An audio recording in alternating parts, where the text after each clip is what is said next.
This is on 1.6-8. Example 5a says 3 minus 4 times 5. It might be very tempting to subtract first, but that's not the order of operations. What it says, we have to multiply first.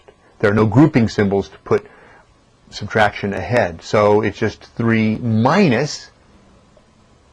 That's right, 20, because 4 times 5 is 20. That's right. And then 3 minus 20, we have to use our understanding of how to work with, integers, adding and subtracting integers. One extra step that you might do here, and I'll put it in blue, is 3 plus negative 20. You might do that. Not necessary, but if that's helpful to you, then certainly do that. In any case, the end result is negative 17. Okay? Letter B. 3 minus 4 times negative 5. The same idea applies here. We've got little times right there between them. The same idea applies. We have to do the multiplication first. But this time, we could think of either multiplying by a negative 4 or subtracting 4 times negative 5. Either way it works. Let me do it both ways. Let me do it each way, I should say. Here's the method where it's still 3 minus, and all we're doing is multiplying 4 times negative 5. 4 times negative 5 is negative 20. But because we now have this double negative, we're going to change this to adding the opposite. This will become 3 plus positive 20, or just 23. That's right, it's not the same as answer A because it's a different problem. We're multiplying by negative 5 in this one here. Okay, that's one way that we can do it. We can say 3 minus, multiply those together to get negative 20, but then we have a minus and negative, we add the opposite, and it's positive 23. Another way to do that very same thing is to think of this as a negative 4. A negative 4. We really did that here. We could have thought of that as a negative 4 times 5, which is a negative 20, and that's why it shows up as a minus 20. Remember, the sign in front of the term belongs to that term, or the sign in front of the number belongs to that number. So we could think of this again as negative 4 times negative 5, which is positive 20. And notice how that shows up as positive 20 or plus 20. And then to get the final result of 23 is very simple. Here's letter C. It's simply 4 minus 10 squared. Notice the 4 minus 10 is inside the parentheses. It's the grouping. It's the quantity 4 minus 10. We must apply that first as a negative 6 and then squared. And notice that I kept the negative 6 in parentheses because I wanted to make sure that square applies to everything that's in here. And now when we square it, we could think of it as negative 6 times itself. But negative times negative is positive 36. So that plus sign doesn't need to be there. It's just 36 is sufficient as well. But I usually will sometimes put a plus sign there just for emphasis. Now I actually want to do a little explanation of something that's in the book, but it's not as an example. It's on page 9, and it's kind of related to what we just got done doing here, but I'm going to write this. This is page 1.6-9. It's not an example. It just says, it starts on page 8 really, but it says consider this, 14 minus 3 squared. Order of operations would say square first, and they would be right. 14 minus 9. 14 minus 9 is 5. 14 minus 9 is 5. So, that's one thing to think about. Consider 0 minus 3 squared. That's 0 minus 9, which is negative 9. Now consider just this, negative 3 squared. Notice that I don't have a 0 in front, though I certainly could place a 0 there, and it would be just like this problem then. But also that there are no parentheses around the negative and the 3. There's nothing that groups the negative with the 3 in this case. Now, in the previous example, I erased it, but it had something like this, letter C. It was 4 minus 10 squared. And when I wrote the negative 6, I kept it in parentheses to square it. This means that we're squaring here the negative along with the 6. And we could write that as negative 6 times negative 6. That's positive 36. Well, it's different here.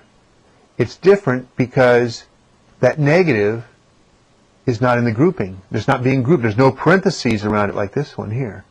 And so really, that's the opposite of 3 squared. The opposite of 9, or negative 9. Yeah.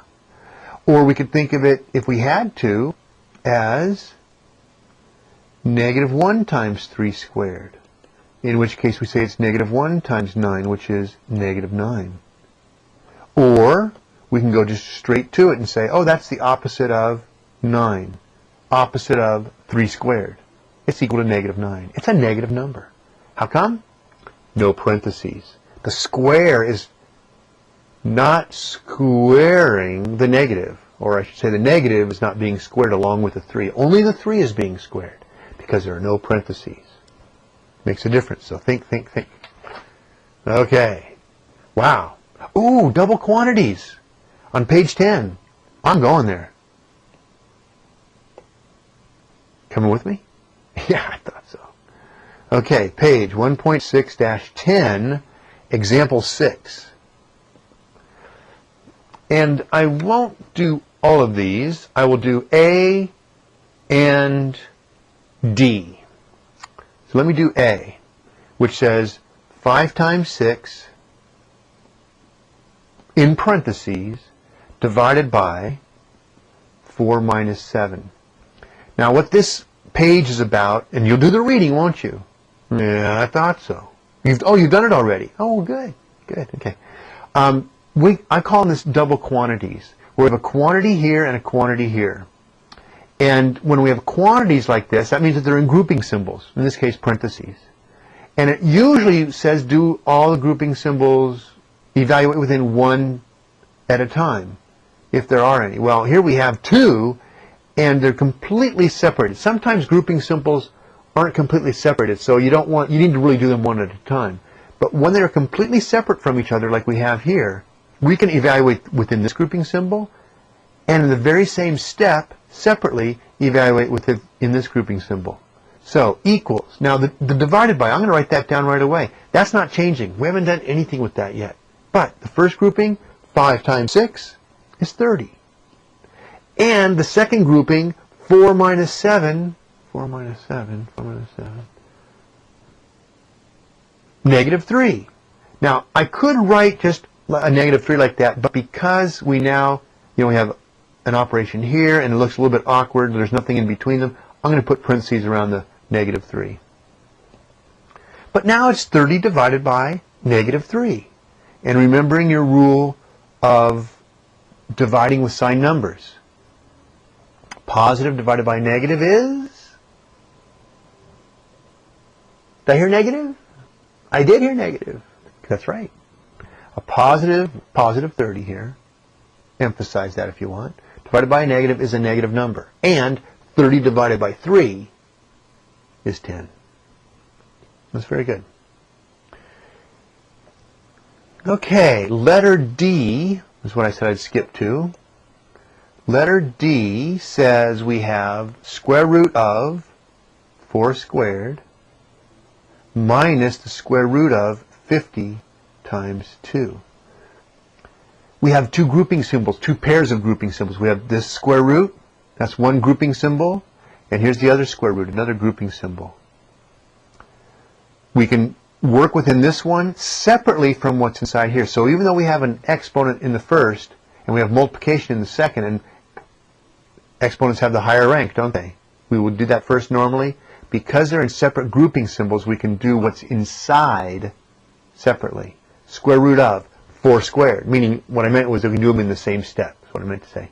4 squared is 16 minus the square root of 50 times 2, 100. And now we can evaluate them at the same time.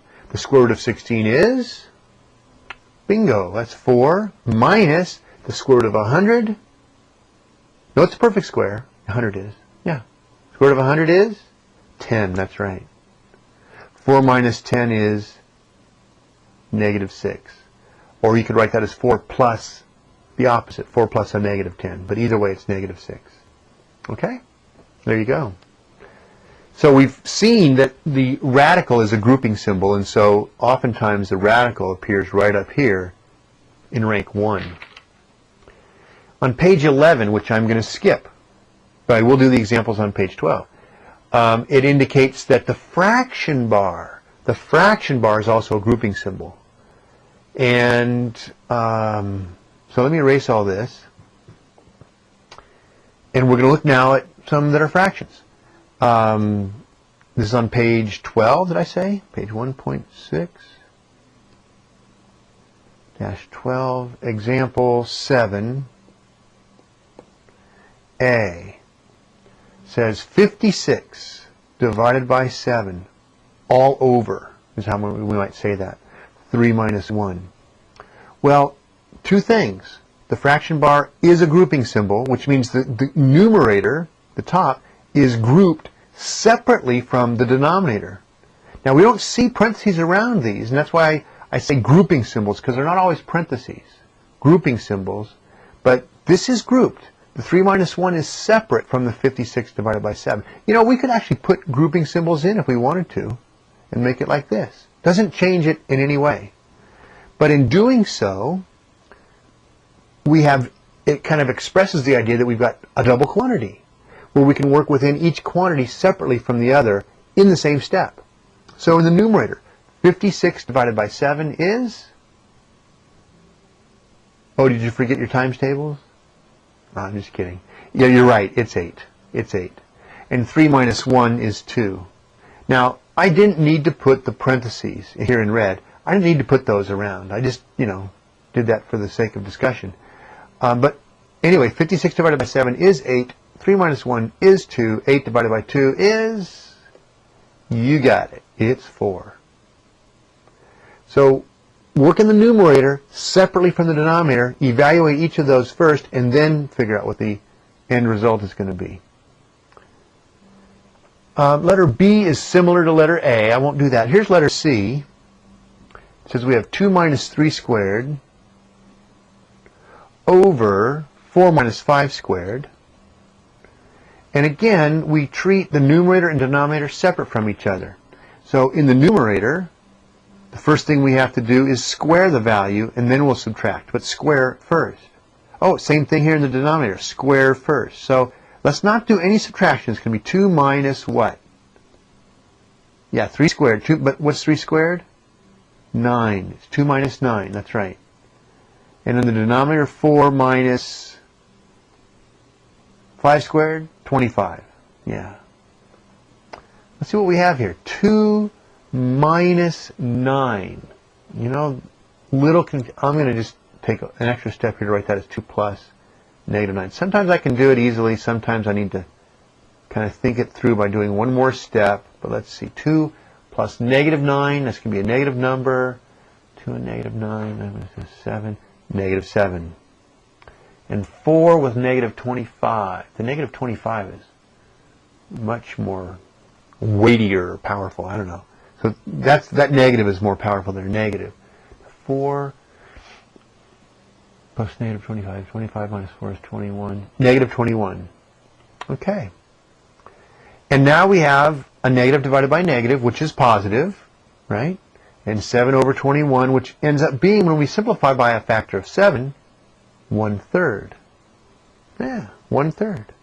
That's how it's simplified. Okay? I will leave the